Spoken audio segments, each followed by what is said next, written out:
I do not see the death penalty or carrying out the death penalty as an asset for corrections. It is really a far cry from what most corrections professionals are about. Working as a prosecutor, you wonder, are we really applying the death penalty to the worst of the worst? Or are we applying it to the poorest of the poor? It's the ultimate penalty. It's a matter of life and death. That makes a capital case profoundly different from any other case. I'm much more strongly opposed to it than ever because the system, the capital punishment system, doesn't work. When you look at the amount of money we have to spend, we just put them in prison the rest of their lives. We would save millions and millions of dollars that we spend just for executing. I didn't turn against the death penalty overnight, but it was gradual. But I wanted to support it because I thought that Republicans, conservatives, that's what you did. And that's not true.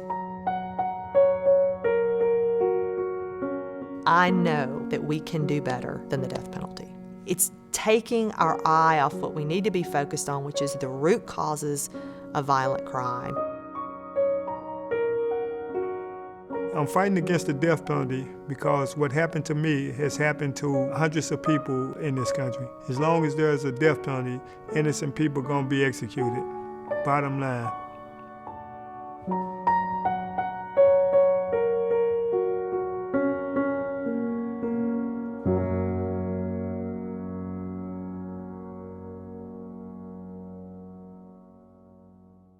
The vast majority of defendants who are sitting on death row were unable to hire their own lawyer at the time of their trial. We see people who are poor and unable to hire adequate defense, disproportionately affected by the death penalty. When you think of justice, it ought to be applied across the board. But when you see the death penalty applied to people who live in poverty, who don't have the resources, people who may be struggling with mental health issues, then it affects all of us. In my experience, every single inmate that I've represented has suffered from a diagnosed mental disorder. We see geography impacting this system. In the state of Tennessee, nearly 40% of our death row here comes from one county. That's Shelby County. When half of the counties in the state of Tennessee have never even sent anyone to death row. And we know within the black community that there are a lot of people who have been on death row, who have been wrongly convicted. If it's biased against racial minorities, if it's biased against the poor, to the extent that it's not administered fairly, then I have a problem with that on constitutional grounds. I'm opposed to the death penalty because what happens if we make a mistake? To date, 143 people have been released from death rows across this country when evidence of their innocence came to light. In Tennessee, we've had 4 people who have been wrongfully convicted. If you look at innocent people that may have been wrongfully convicted, it's hard to say that's justice. For roughly every 10 executions we've had to release someone because we got it wrong. And those are the people that we figured out in time. If nothing else, I think that people should be against the death penalty based on the fact that you know it's going to kill innocent people. As long as you have it, it's going to kill innocent people. Because it's a human institution, mistakes are going to be made. And when you are talking about something like death, like taking a human life, you have to be 100% accurate. I was wrongly convicted of murder and sentenced to death for a crime in a city that I had never been to. A grocery store owner was killed during an attempted robbery. The crime was committed in 1983 in Memphis, Tennessee. I was born and raised in the city of St. Louis, Missouri, and had never even been in the state of Tennessee until I was actually brought to Memphis in handcuffs and put on trial for this crime 2 years after it happened. On the day the crime happened, we was up with my mom just celebrating her birthday, so that's where I was in St. Louis at the time. It was never explained how and why I became a suspect. When I was arrested and brought to Memphis to stand trial, I didn't believe that I would even be convicted of a trial, even though that I was sitting as a young black male before an all-white jury being accused of killing a white store owner in the South. I still didn't believe that I would be convicted for a crime I had committed. They offered me a 25-year sentence, and I refused to take the 25-year sentence because I wasn't going to plead guilty to a crime that I hadn't committed. It took the jury less than 2 hours to come back with this guilty verdict. The same jury was the ones that decided my sentence. It took them even less time to come back with this verdict of, wanting to put me to death.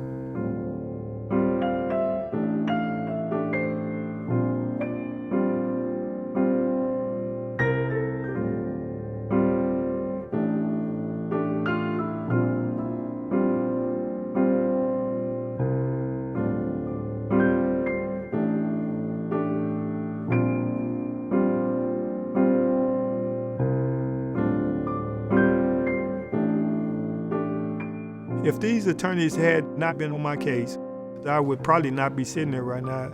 I'd probably would have been executed or certainly slated to be executed. It took a lot of good people on my behalf that actually made that work, especially my wife. I sit here despite the system, not because the system actually works. I mean, they wanted to murder me, basically. Yeah. So, yeah, I don't have no doubt about that.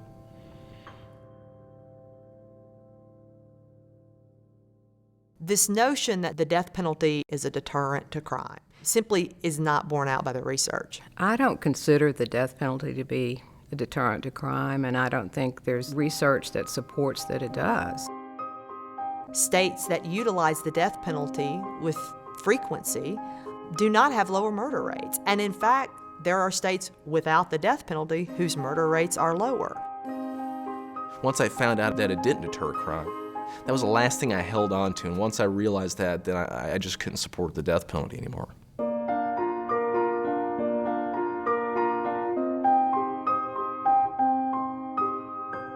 Opposing the death penalty aligns perfectly with conservative principles. The main tenets of conservatism are pro-life policies, fiscal responsibility, and limited government. The death penalty is inconsistent with each of those. You run a risk of killing innocent people, so it's hard to say it's a pro-life policy. And it's far more expensive than life without parole, so it's not fiscally responsible. Giving the government the power to be able to kill U.S. citizens is not a form of limited government.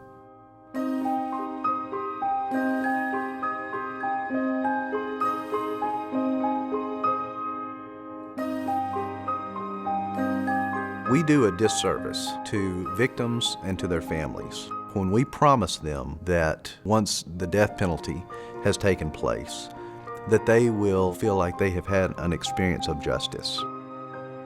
When this legal process should bring them swift and sure justice, what we see is something that is far from swift and often far from sure.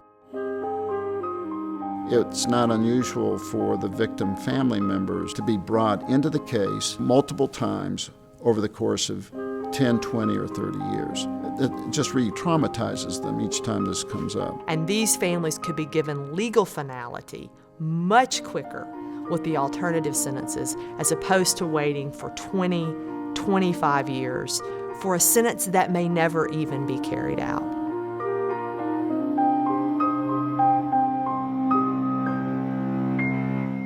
The death penalty system costs taxpayers millions more to maintain than a system with life or life without parole as the maximum punishment. It's so expensive when you go through the whole process of appeals and more appeals and more appeals. The cost of a capital case on the system is at least 2 or 3 times greater. You have multiple stages of review on direct appeal, state post-conviction, federal habeas litigation, which will take 10, 20, or 30 years. It's millions of dollars per case. These are dollars that we are not spending to support murder victims' family members on resources for our law enforcement. There are so many things that we need in this state that we know help to actually prevent violent crime. And yet, we spend millions and millions of dollars on a system that in our state has executed 6 people since 1960.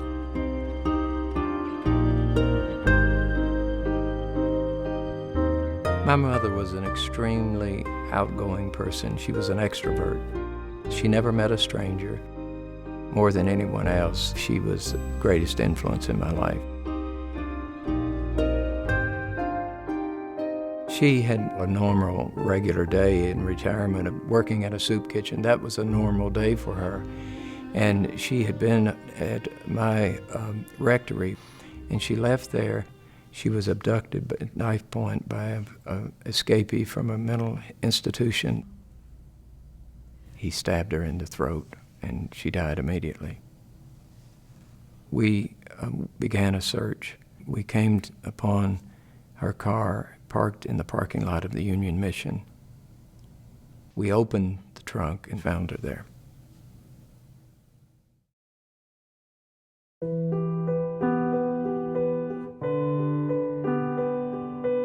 So we called the police, they put the yellow tape, and then it became a crime scene. The police kept saying there are no clues. When the man was apprehended, it was a month later.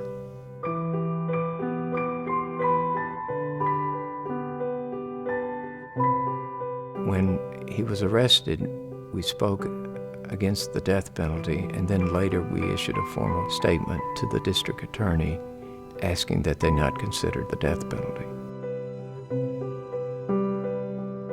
I'm more convinced that we do not need the death penalty after her murder. We said at her funeral, we believe in the miracle of forgiveness. It became a miracle in that it brought us peace, that the person who lives inside of you no longer had to live there because he is forgiven. The thing that has inspired me to continue to be a part of those who are opposed to the death penalty have been those families who have had loved ones who have been killed, who found in their own spirits that need to forgive. If people can somehow have that inner strength, then it ought to be somehow for those of us to have the faith to find alternatives to the death penalty.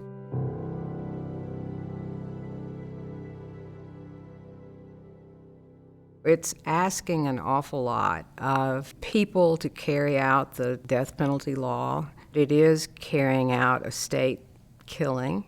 As with any killing of a human being, it's really pins and needles kind of experience. I think it just takes its psychological and physical toll for those who are involved in it.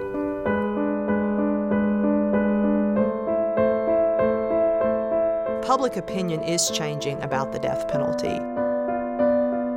The death penalty support in this country is at a 40-year low. Over time, it is effectively going out of use because it doesn't work. And more people are opposing the death penalty every day, and more states don't have the death penalty.